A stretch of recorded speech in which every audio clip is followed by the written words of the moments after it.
नमस्कार फ्रेंड्स, मैं doctor Sumit Jaiswal, plastic and cosmetic surgeon. Breast implant के बारे में आज हम बात करेंगे। ब्रेस्ट इम्प्लांट एक काफ़ी कॉमनली डन और काफ़ी समय से की जाने वाली प्रोसीजर है, जिसके द्वारा हम ब्रेस्ट को मनचाहा शेप और साइज दे सकते हैं। कई सारी फीमेल्स अपने ब्रेस्ट के साइज से संतुष्ट नहीं रहती, शेप से संतुष्ट नहीं रहती, उनके हस्बैंड के बीच में रिलेशन उसकी वजह से प्रभावित हो सकते हैं। तो इस तरह के पेशेंट जो साइज को बढ़ाना चाहते हैं, सेफली बढ़ाना चाहते हैं, उनके लिए इम्प्लांट एक बहुत ही सुटेबल और सिंपल तरीका है। इसमें हम लोग सिलिकॉन का मटेरियल का इम्प्लांट यूज़ करते हैं। जो सिलिकॉन का मटेरियल रहता है, इनर्ट मटेरियल रहता है, मतलब कि बॉडी से कोई रिएक्शन नहीं होती है और ये बॉडी में रहने के लिए ही बना है, स्थायी रूप से, परमानेंटली, लाइफ लॉन्ग। जो इम्प्लांट रहता है उसके बारे में काफ़ी सारी भ्रांतियां हैं। लोगों में डर रहता है कि इसकी वजह से कैंसर हो जाएगा, तो ऐसा कोई मेडिकल रिसर्च में प्रूफ नहीं है। जो आजकल हम लोग इम्प्लांट यूज़ करते हैं उसकी वजह से कैंसर होने का कोई रिस्क नहीं है। फ्यूचर में प्रेगनेंसी होती है, ब्रेस्ट फीडिंग कराते हैं, तो उसमें भी इसकी वजह से कोई परेशानी नहीं होती है। नॉर्मली जैसे बाकी महिलाएं ब्रेस्ट फीडिंग करा सकती हैं वैसे कर सकते हैं। ये इम्प्लांट फट तो नहीं जाएगा, इसका रिस्क पेशेंट बोलते हैं। तो इसमें इसको आप चाहे कितना भी ताकत से उसको दबाएं, प्रेस करें, इवन आप उसको पैर से भी अगर दबाने की कोशिश करेंगे तो वो फटता नहीं है। अनलेस कोई शार्प चीज़ उसमें न लग जाए, चाकू वगैरह, तो ही वो फट सकता है। अदरवाइज नॉर्मल हैंडलिंग में वो नहीं फटता है। जो प्रोसीजर रहता है बहुत ही सिंपल है, करीब 45 मिनट्स का प्रोसीजर रहता है। हाथ में एक इंजेक्शन लगाते हैं जिसके दौरान हम कुछ दवाई देते हैं, जनरल एनेस्थीसिया। तो कंप्लीटली पेनलेस प्रोसीजर रहता है, आपको कुछ उस दौरान कुछ पता नहीं चलता है। और उसके बाद प्रोसीजर 45 मिनट्स में हो जाती है। उसके बाद हम लोग 2 से 3 घंटे के बाद पेशेंट को डिस्चार्ज कर देते हैं। एक छोटी सी ड्रेसिंग रहती है, सपोर्टिंग ब्रा या सपोर्टिंग ड्रेसिंग रहती है, वो आपको अगले कुछ दिनों तक पहनना रहता है। बाकी आप अगले दिन से लगभग सारी एक्टिविटीज़ कर सकते हैं। कोई आपको बहुत लंबे समय तक उसके लिए आफ्टर केयर या मेडिकल मैनेजमेंट की ज़रूरत नहीं रहती है। जो दवाइयाँ रहती है अगले 7 दिन तक लेना रहती है। आपको एहतियात ये ध्यान रखना रहता है कि आपको उसकी 2 बार कम से कम ड्रेसिंग कराना रहती है अगले 5 दिन में।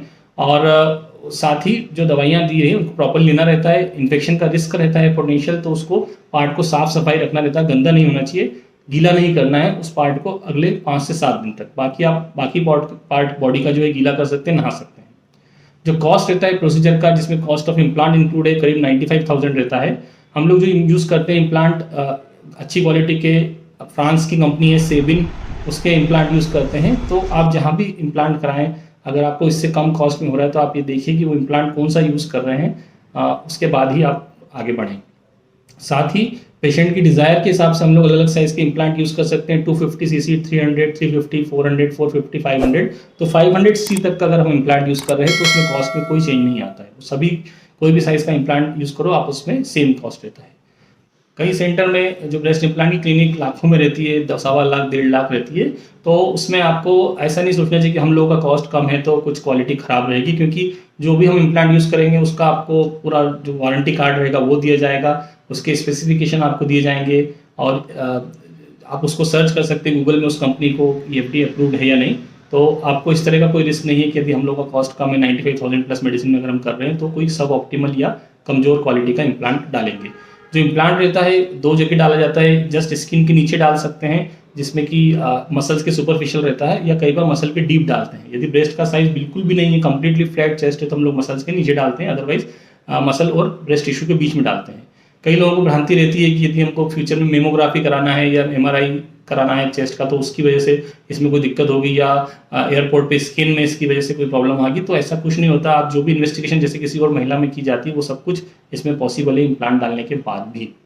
जो इम्प्लांट हम लोग प्रोसीजर कर रहे हैं पिछले 12 साल से कर रहे हैं, सफलतापूर्वक कर रहे हैं। हर महीने हम लोग काफ़ी सारी केसेस इस तरह से कर रहे हैं। तो जस्ट इम्प्लांट प्रोसीजर करना सफिशिएंट नहीं रहता है, एक प्रॉपर शेप, प्रॉपर क्लीवेज और एक आकर्षक लुक देना जरूरी रहता है। कई बार अनइक्वल साइज़ का ब्रेस्ट रहता है तो उसके हिसाब से हम लोग सर्जरी में एडजस्टमेंट करते हैं। कई लोगों में बहुत ज़्यादा लूज स्किन रहता है, तो उन केसेस में कई बार ब्रेस्ट लिफ्ट प्रोसीजर के साथ भी इम्प्लांट किया जाता है। तो पेशेंट का बॉडी का हैबिटस किस तरह से है, उसकी डिज़ायर क्या है और अभी क्या ब्रेस्ट का साइज़ है, उसके हिसाब से हम लोग डिसाइड करते हैं कि अल्टीमेटली उसे क्या करना उचित रहेगा। कई पेशेंट्स हमारे पास आते हैं जो बोलते हैं कि हम लोग कोई सर्जरी करेंगे तो कोई निशान तो नहीं हो जाएगा। तो जो इम्प्लांट प्रोसीजर किया जाता है उसमें करीब 3 to 4 सेंटीमीटर का छोटा सा इंसियन लगता है, जो कि ब्रेस्ट नीचे जो फोल्ड रहता है डायरेक्टली उसमें रहता है। तो एक्सटर्नली सामने से देखने पर कुछ विजिबल नहीं होता है। यदि हम ब्रेस्ट को ऊपर करते हैं तो हल्की सी लाइन दिखती है, वो भी इनिशियली 2 से 3 महीने में ज़्यादा दिखती है, ग्रेजुअली अगले कुछ महीनों हफ्तों में वो काफ़ी कम होती है, निग्लिजिबल हो जाती है। उसके लिए एंटी स्कार ऑइंटमेंट की अगर ज़रूरत होती है तो हम लोग एडवाइस करते हैं। तो अगर किसी ने अनमेरिड फीमेल ने कराया है तो हो सकता है कि फ्यूचर में कुछ साल में बाद अगर उसकी शादी होगी तो उसमें कोई बता भी नहीं पाता है कि इसमें इम्प्लांट करा गया है।